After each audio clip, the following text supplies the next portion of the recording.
إن الحمد لله نحمده ونستعينه ونستغفره ونؤمن به ونتوكل عليه ونعوذ بالله من شرور أنفسنا ومن سيئات أعمالنا من يهديه الله فلا مضل له ومن يضلل فلا هادي له وأشهد أن لا إله إلا الله وحده لا شريك له وأشهد أن محمدا عبده ورسوله صلى الله عليه وعلى آله وأصحابه أجمعين.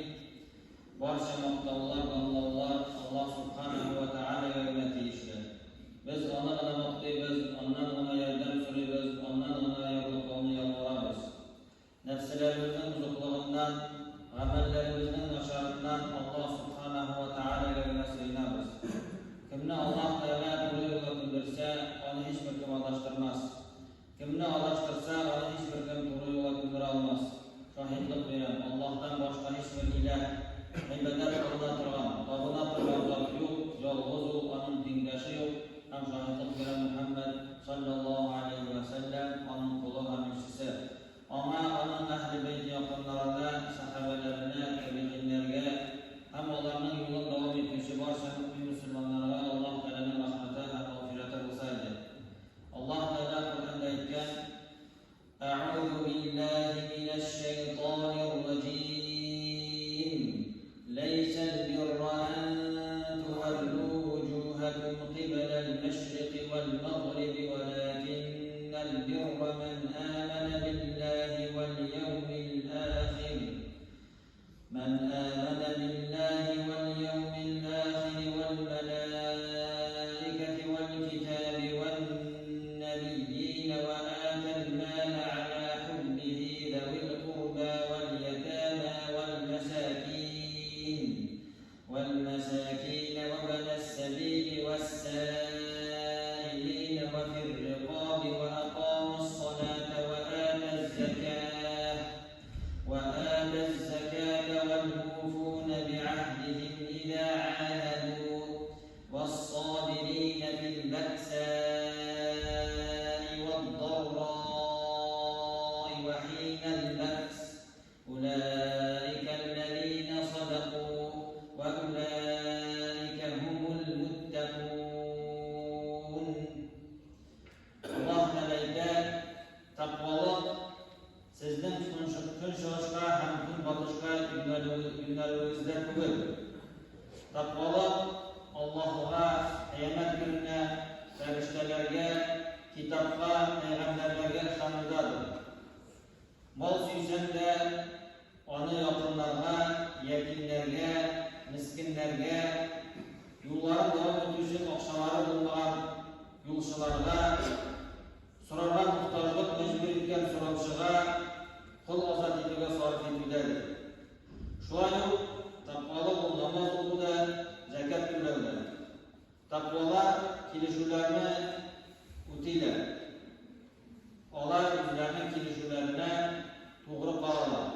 Muhtojlikda da, bala kelganda da, qo'rqinish vaqtida da sabr etadilar. Mana ular adillar, mana ular taqvolar deydi Alloh taolo. Oyatdan anlaşılmışsa taqvolik bu vodiy so'z tugul, dalilsiz da'vat tugul. Qo'l Alloh taologa ishonu ham ona bo'ysunu. Tilda taqvolik saqlanu, tiyu degan ma'noda keladi. Termin olarak qarasak, bu taqvolik kishining gunohlardan saqlanib, har vaqtda ezgi amallar bilan mashg'ul bo'ladi. Shuning ikki dunyoda da ziyon keltiradigan ishlardan bosh tortib, ya'ni gunohlardan ham har vaqt Alloh taolaning rahmatini ham yordamini suyunib. Taqvolikning eng tuban darajasi u kufrlikdan ham shirkdan saqlanadi. O'rtanchisi zo'r ham kichkina gunohlarni qoldiradi. Taqvolikning eng yuqori darajasi Alloh rozi bo'lmagan har mashaqqatlardan da bosh tortadi. Taqvolikning ozori ham keltalari yo'q. Har bir kishi o'zi bo'ldira olgan taqvoga tegish. To'g'ri sahabalar, mashhur olimlarimiz taqvolik to'g'rida bo'lay deganlar.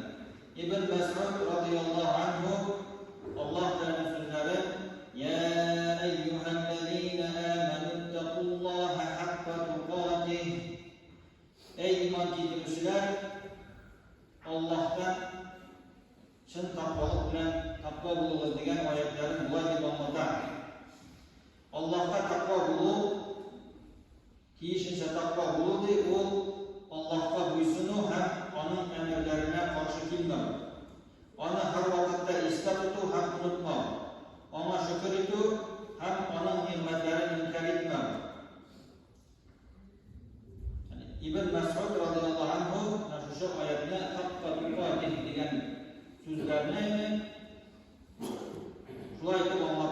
bila turib Allah Taolaning emrlariga qarshi kelib taqvo bo'lmaydi.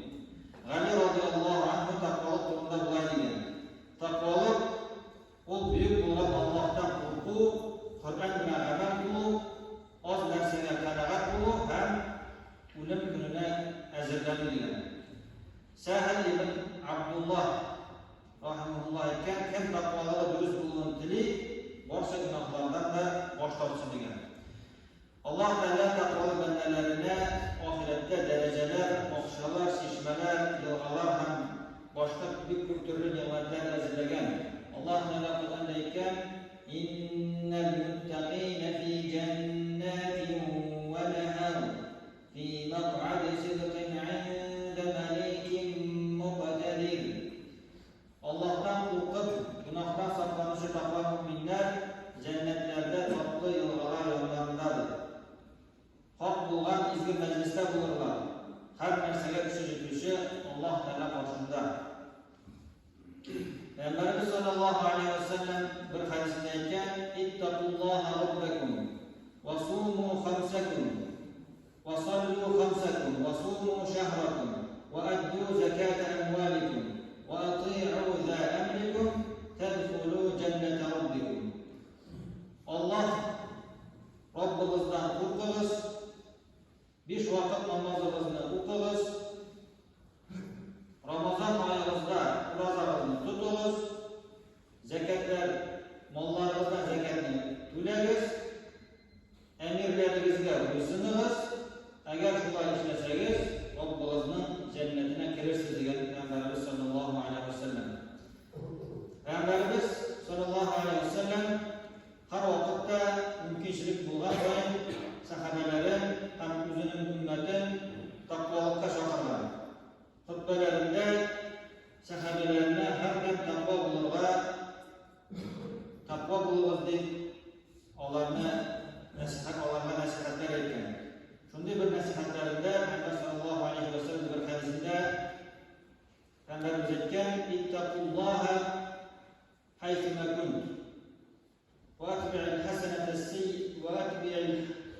as-sayyi'ata al-hasanata tamhuha va khaliqin nasa bi khuluqin hasanin."